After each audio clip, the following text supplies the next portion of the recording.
The Collins of Chard. Chapter 5. 6 religious houses. In close proximity there were 6 religious houses in and around Tatworth. 5 were nonconformist chapels, and all were built roughly within a generation of each other.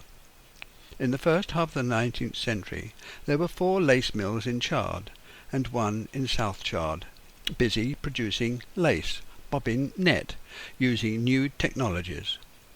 The town was expanding. The generous act of Lord Paulet, donating land in Tatworth, enabled St. John's Church to be built. It was the last one, and it's interesting to speculate how many others would have been built if that had been the first. There is little doubt that the surrounding villages to Chard were developed rural hamlets, and their inhabitants were poor and closely allied to the land. The hardship of their lives, low wages and large families, ensured that they would stay so.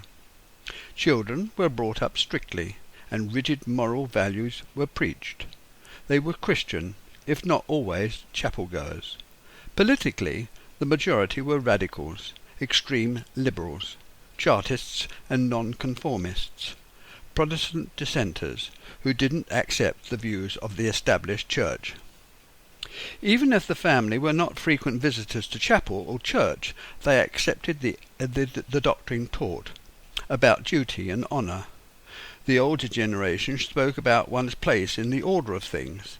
The gentry were offered as examples of the right way to do things, the manners, habits, language and decorum, and the social party and trade unions were coming into being.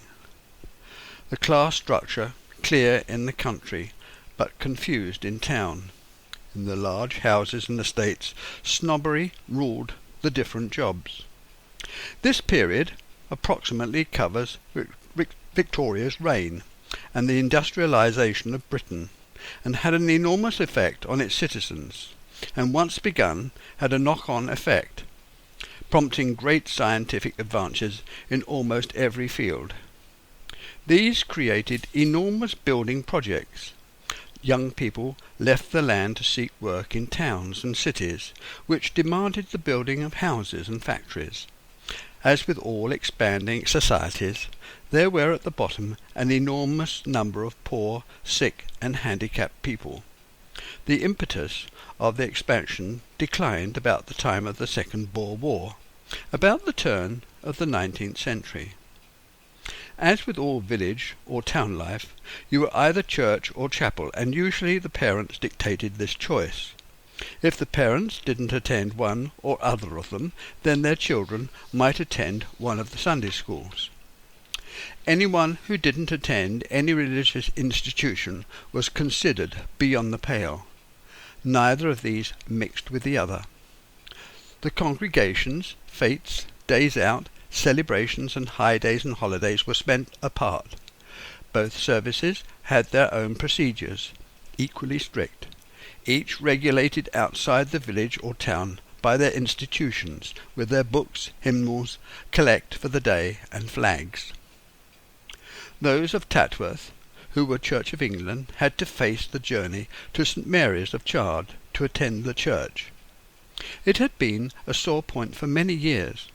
Here they were the worshippers of the national religion, having to put up with having to go all the way to Chard, or else go to a nonconformist chapel. In 1827 a meeting had been arranged in the vestry to iron out the problems of too little seating. The unanimous conclusion was to have built a gallery. However, although this built is still didn't meet the needs of the Tatworth parishioners, a further meeting found support for a mission chapel to be built to accommodate all the Anglicans in Tatworth. The lord of the manor, Earl Paulet, contributed 1/4 of an acre of land and all the necessary stone for the structure, plus £50. The Langdon family of Parrott's Lodge presented the east and south windows, both to honour his family. The building was designed by Mr. Pinch of Bath in the early English style and cost £1,400, and the builder, Davis of Langport, created the building of local stone. The foundation stone was laid in June, the year of grace for the Great Exhibition of 1851. The building was finished the following September to be consecrated by the Bishop of Jamaica, who stood in for the Bishop of the diocese, who was ill. At the ceremony, the congregation witnessed the chapel's first baptism. Just over 80 years later, I too was baptized there, only then the chapel had become a church and fully furnished. The start of the consecration began when the bishop and the accompanying clergy, the Tatworth principal inhabitants, in procession from Tatworth Manor Farm, led all the assembled signatories. It was a grand occasion as they all filed into the church, there to meet by the assembled congregation, and turning to their pews to welcome the notables in. Some of the congregation couldn't be accommodated, so the crowd was enormous. They formed an aisle outside the great west door. After the service, the bishop and those in the procession returned to Manor Farm to be served with liberal refreshments. In 1860, John Payne, the lace mill proprietor, presented an organ, and 30 years later Stuart King, the then vicar, carved a set of reoders and lectern which he kindly made and installed. By an order of the Church Council in 1866, a new ecclesiastical district was formed which created Tatworth Parish, a parish now of 1,552 acres and a population of 852 souls. The mother church of Chard retained the right to nominate each new vicar, who, in 1851, was the vicar's son, Henry Bell Thompson, who had been curate in charge of the mission chapel. In 1890 the church was called to attend to the funeral of the king of the Gypsies, which was to become an annual event in remembrance, which was always well attended. The village was served by the vicar, whose first job was to gather about him his church committee, then start the Sunday school. Depending on his authority, he controlled the type of service, in conjunction with the organist or choirmaster. The vicar tried to make the morning service as popular as possible, but jobs in the home and farm prevented a large gathering. The local gentry did attend matins, which may explain why there were so few workers. However, communion for the confirmed was straight after matins or morning service. Occasionally there would be an afternoon service if there was a christening or Mother's Day service. If those were not laid on, evensong was at 6 o'clock. The church was lit by oil lamps, which gave the interior a warm glow even on the coldest night. The flickering candles on the altar made a focusing point for the congregation. After the service, the congregation stepped out of the church into the blackness with the cheery glow behind them. There was no traffic to worry about, so the various families could make their own way home, all walking in different directions, calling out their good nights. There was no fear that anything dangerous was going to happen. It never did. Everyone hurried home to get out of the cold. Towards the end of the expansionist period, there was an immediate increase in family size, which created a population explosion. Churches and chapels benefited. Their congregations increased. This religious fervour continued right up to the First World War. The horrors of that campaign were felt all over Britain, and certainly by the county battalions. When the war was over, there were fewer men left, and for those that were many had lost their faith. The many single parents that were available to go to church were trying to bring up a family. They lacked time and energy. The numbers attending church or chapel never returned to pre-war levels. Families usually sat in the same pew.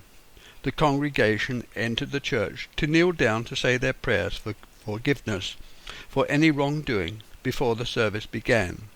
The collect for the day, or the day's psalm, gone over in one's mind, and no one spoke. The service was known by heart, as were the hymns, the sermon always long and boring, the collection a period of coughing and movement. It was for ever the same, the Langdon's window reflecting the spluttering candlelight, and the decorated altar the only piece of colour. Fortunately, the heating managed by the sexton took the chill off the inside, or it would have been most uncomfortable. In the summer, it was usual for families to visit each other in rotation after the evening meal, which on a Sunday was the main roast of the week. The older folk would sit out at the front and converse with passers-by. A special service was said for the churching of women. After having a baby, women would go to the church and the vicar would read the service, which would cleanse them, release her from sin. At about the age of 12, children were confirmed, after which they could attend communion service. For several weeks, the candidates would attend classes one evening a week. They had to memorize and recite the 10 Commandments, the Creed, the Catechism, the Lord's Prayer, and various other psalms and collects, depending on the vicar in charge. At the ceremony, the girls had to wear long white dresses, white shoes and veils. Boys wore their best school uniform, and each awarded a prayer book or hymnal. Modesty was considered an essential part of life. Sex was never referred to, parts of the body not discussed, and childbirth a total mystery. Climax had something to do with what a car or fire pump meant, and menstruation, even to women, a necessary evil. But nobody could quite explain why masturbation might make you blind, and the Marquis de Sade all you could expect from a foreigner. The picture, commonly painted by artists, of rural idyll shows a quaint timber-framed cottage with unruly thatch, chickens running about, children playing with a kitten, and mother sitting on a stool outside the front door with her lace pillow. The colours were clean, the light bright, and there was not a scar to be seen. It was a picture of bucolic charm, gracing many greetings cards. It wasn't like that at all. Most cottages were either converted hovels, rows of terraced factory homes, or estate houses. They weren't owned by the inhabitants, but rented. Mains water was piped to the village in the 30s, and electricity some years later, and main sewers some time after that. All had deficiencies relating to construction. Few had any damp courses. Most were damp, and many leaked. The community existed by following dear old Dad. There was little place for individual action or free thought, for what is good enough for me is good enough for you. The dress codes, hairstyles, meals, habits, and pastimes, as they always had been, predictable. Anyone who deviated, not accepted. A bit of a cad. It was little wonder that there were many undernourished and sickly children in Tatworth village. Large families, little money coming in, and damp, draughty, unsanitary homes were bound to lead to colds and influenza. Chilblains in the winter, sunstroke in the summer, and little understanding about personal hygiene all contributed to a poor physique. No one understood about the need for balanced meals and clean water. There were no inoculations or advertised health warnings. Hospitals, if visited, had to be paid for. If the family had previously paid into a penny-a-week health club or hospital scheme, then it was free.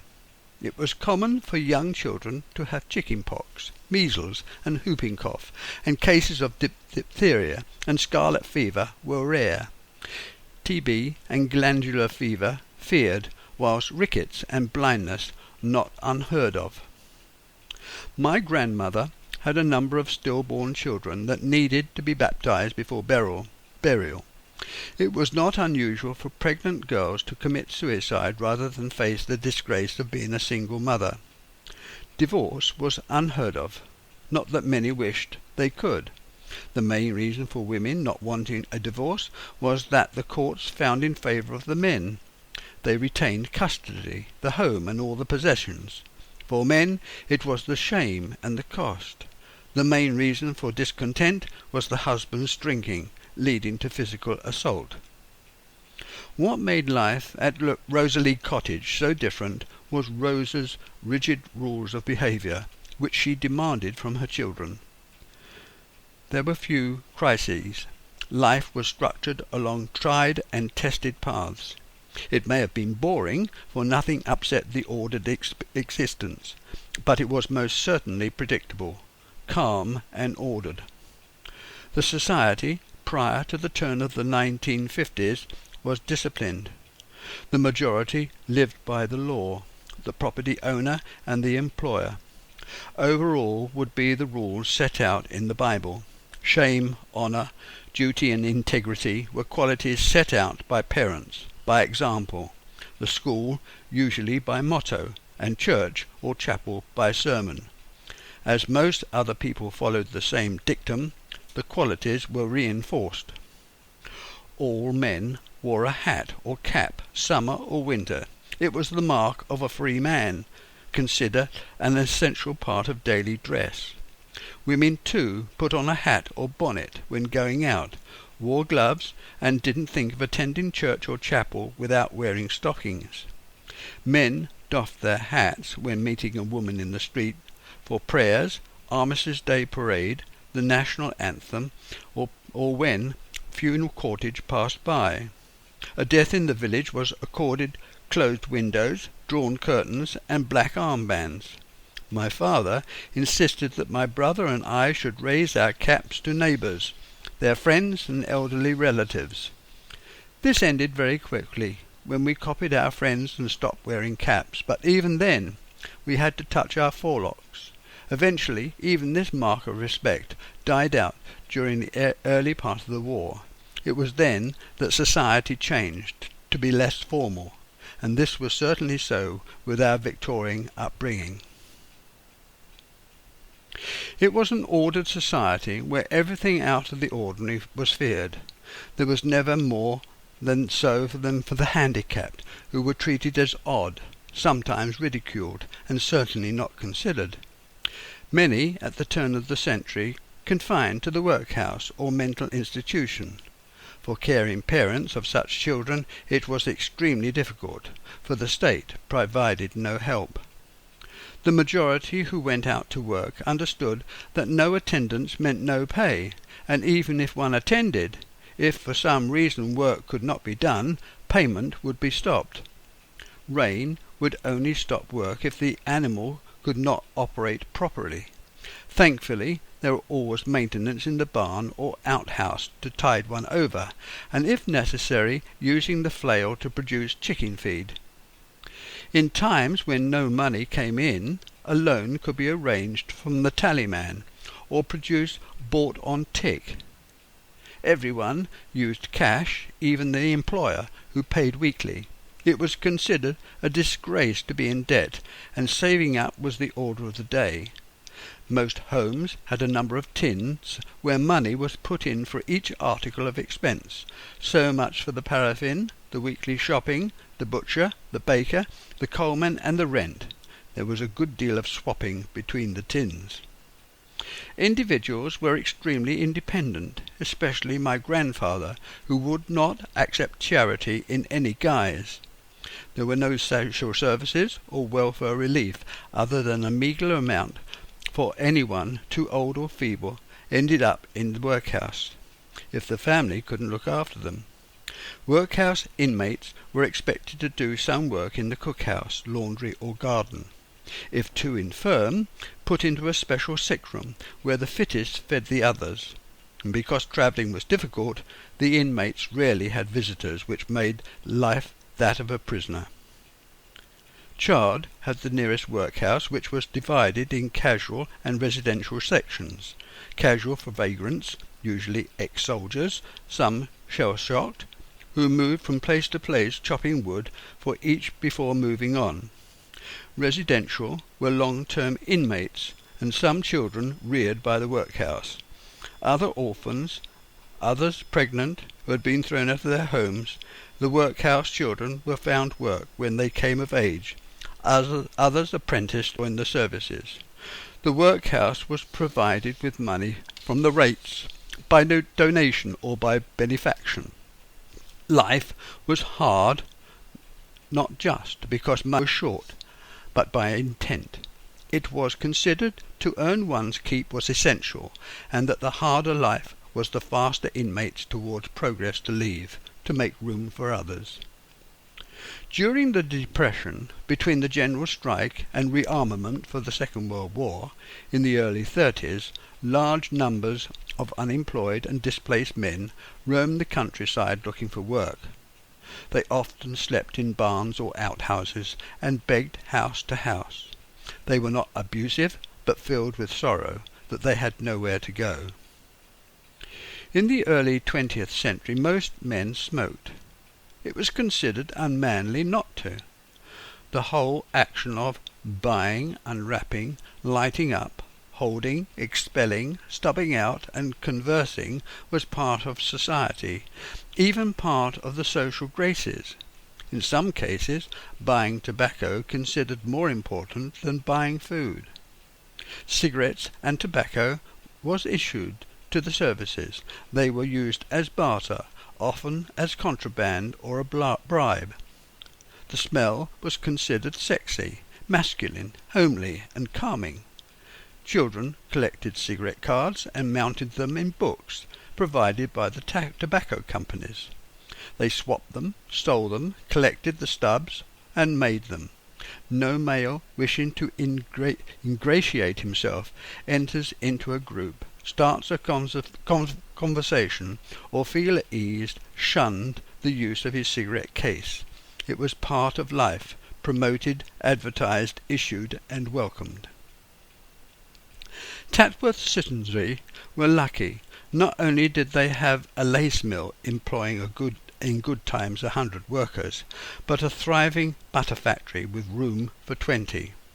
It had a railway terminus with ancillary sidings and sheds, and a corn mill at Forton, providing animal feed. There were shops in Tatworth and South Chard, and at least 2 main employers of any number of agricultural workers. All these businesses required servicing, with a wide range of skilled workers plying their crafts and trades. They, in turn, employed trained helpers, fellow workers, and apprentices. This was indeed a thriving community, each person relying upon the other in the work in the house and home. Amongst these were the local masons, carpenters, thatchers, and decorators, the carters, farm implement makers, and smiths, all combining to turn out carts, wagons, and buggies. The miller was relied on to turn the corn into flour, and the brick, tile, and pipe maker to provide the local building materials. Some of his work lined the kiln for baking the lime and making more bricks, and many of these men turned their hand to other trades to effect a smooth flow of work throughout the seasons. All these workers relied upon the work of a horse, mostly for pulling carts of farm implements about their daily lives.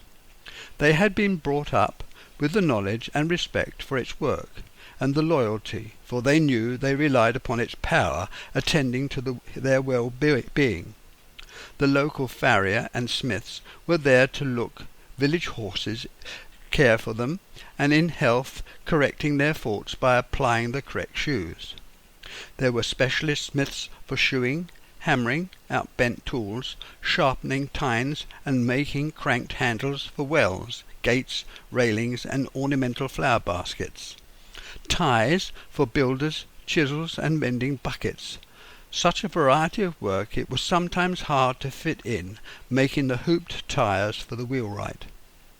The engineering shop, down by the station sidings, performed a service for the lace mill, whilst providing smaller, more specialized items for all the other trades. In general, whilst the village worker received sufficient in his wage packet to pay his rent and provide food, he was content. As soon as his well-being was disturbed by famine, pestilence, or war, he became questioning and unhappy. If he heard about others, whether in the next village or nearest town, receiving more, he became dissatisfied. This was particularly so of the young. For much of Queen Victoria's reign the country was comparatively stable. What applied to normal behaviour, habit, custom, and pastime at the start of her reign continued until the end.